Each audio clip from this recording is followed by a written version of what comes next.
নমস্কাৰ, মই পলাশ। আপোনালোকে চাই আছে পলাশ আছাম। ফাইনেলি ভাল খবৰ আহি গ'ল। SLPIB অফিচিয়েল খবৰ আহি গ'ল, অফিচিয়েল নটিচ আহি গ'ল। যিহেতু আমাৰ অসম আৰক্ষীৰ লগত জড়িত যোনসকলে এক্সাম দি থৈছিলে, ৰিটেন এক্সাম, আৰু বৰ্তমান তেওঁলোকৰ সেই অহা কাইলৈ যিহেতু 1 মে তাৰিখে যোনসকলে পৰীক্ষাত ভাল নম্বৰ পাই থৈছে তেওঁলোকৰ চিলেকশ্যন হ'ব অৰেল ভাইভা দিবলৈ। এতিয়া মেইন কথা হ'ল অৰেল ভাইভা দিবলৈ কাৰ নাম আহিব হয়তো সকলোৱে ভয় লাগিছে। বৰ্তমান SLPIB যিটো আমাৰ আপডেটটো দেখি বহুত ভয় লাগিছে, কাৰণ ৰিটেন এক্সামত কিছুমানে কম নম্বৰ পাই থৈছে আৰু যোনসকলে বেছিকৈ ভাল নম্বৰ এটা পাই থৈছে তেওঁলোকৰ টেনশ্যনটো নাই। যোনসকলে কম নম্বৰ পাই থৈছে তেওঁলোকৰ বেছি টেনশ্যন হৈ গৈছে চাগে। আৰু যিহেতু ময়ো কম নম্বৰ পাই থৈছোঁ, মোৰো টেনশ্যন হৈছে। কাইলৈ চেক কৰিম অৰেল ভাইভা দিবলৈ নাম আহিবনে নাই। যদি অৰেল ভাইভা দিবলৈ আহে ভালকৈ দিম। আৰু যিহেতু ইয়াৰ এডমিট কাৰ্ড অৰেল ভাইভা দিবলৈ যদি অহা কাইলৈ 1 মে তাৰিখে প্ৰকাশ পাব ভাইভা টেষ্ট দিবলৈ কাৰ নাম আহিছে, সেইটো আমি চেক কৰিম অহা কাইলৈ দিনৰ 11 বজাত। তাৰপিছতে আমাৰ অৰেল ভাইভা দিয়া এডমিট কাৰ্ডখন ডাউনলোড হ'ব মে 5 তাৰিখে।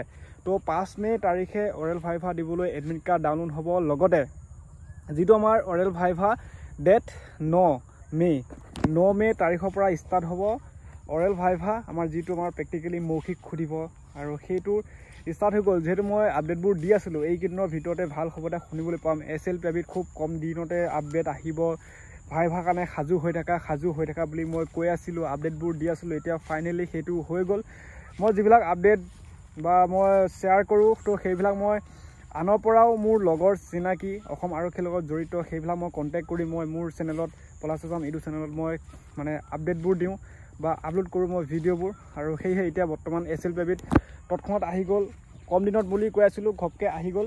তো ইলেকশ্যনো সময়, তো সেইবিলাক গম পাইছা। এতিয়া এটা কথা হ'ল, যিবিলাকে ৰিটেন এক্সামত 20, 22 বা এনচাৰ কিক চেক কৰি থৈছিলে, এনচাৰ কিকখন চেক কৰিছে কিমান পাইছে। তো এতিয়া 20, 22 যোনসকলে পাই থৈছে, 25 পাই থৈছে, 30 পাই থৈছে, তেওঁলোকৰ নাম আহিবনে নাই কাইলৈ আমি সেইটো গম পাই যাম অফিচিয়েলিভাৱে। যিহেতু মই কাটঅফৰ ওপৰত মই আপডেটবোৰ দি আছিলোঁ, কোনে কিমান কাটঅফ পাইছে, ল'ৰা ছোৱালী ৰিটেন এক্সামত বা ফিজিকেলত কিমান পায়, তেওঁলোকৰ ৰিটেন এক্সাম দিবলৈ নাম আহিছিলে UR কেটেগৰীত বা নিজৰ কেটেগৰীত, A to Z অল কাইলৈ গম পাম ভাইভা দিবলৈ নাম আহিবনে নাই। যোনসকলৰ ভাইভা টেষ্ট দিবলৈ আহে কাইলৈৰ পৰা ষ্টাৰ্ট কৰি দিয়া ভাইভাৰ কাৰণে সাজু হোৱা। মই কৈছিলোঁ যিকে প্ৰশ্ন সুধিব বিশেষ একো নুসুধে। এতিয়া মেইন টেনশ্যনটো হৈছে কাইলৈ নামটো আহিব লাগে। এতিয়া সকলোৱে ভয় লাগি আছে, ভগৱানক প্ৰাৰ্থনা জনাইছে যে অহা কাইলৈ নামটো আহিব। আৰু মোৰো ভয় লাগিছে নামটো আহে না নাহে। যিহেতু পৰীক্ষাটো ইমান এটা ভাল হোৱা নাই মোৰ মতে কৈছোঁ। আৰু এনচাৰ কিটখনো চেক কৰিলোঁ বা OMR চিটখনো আমি 50 টকা দি ডাউনলোড কৰিলোঁ, সকলোৱে হয়তো গমেই পাইছে। তো এতিয়া মেইন কথাটো হ'ল অহা কাইলৈ 11 বজাত মই লিংক এক্টিভ হ'লে মই তেতিয়া মই শ্বেয়াৰ কৰিম কেনেকৈ চেক কৰিব লাগে। আৰু সকলোকে শুভেচ্ছা দিলোঁ যাতে সকলো ফলাফলখিনি ভাল এটা ফল পাওক, এটা যাতে ভাল মানে ভাইভা দিবলৈ যাতে নাম আহে সকলো, তাকে ভগৱানৰ মানে ওচৰত সেৱা প্ৰাৰ্থনা। আৰু লগতে এতিয়া মৌখিকৰ কাৰণে সাজু হৈ থকা, যিহেতু 5 নম্বৰতে অৰেল ভাইভা হ'ব, আপডেটবোৰ দি থাকিম। আৰু আমি মাথো কেইদিনমানহে পাইছোঁ, যিহেতু 9 মে তাৰিখে ষ্টাৰ্ট হৈ যাব ভাইভা দিবলৈ। আৰু এডমিট কাৰ্ড 5 মে।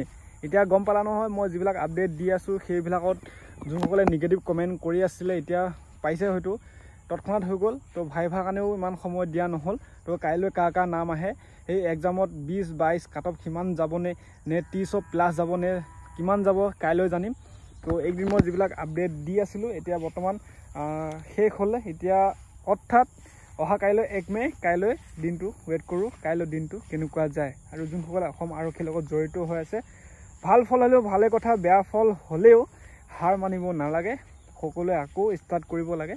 আৰু আজি আপডেটটো এইটোৱে। আৰু মোৰ যদি পলাশ আছাম ইউটিউব চেনেলটো প্ৰথম চাইছে তো ছাবস্ক্ৰাইব কৰি ল'বা, এই দিনৰ চাকৰি বাতৰি পাই থাকিবা।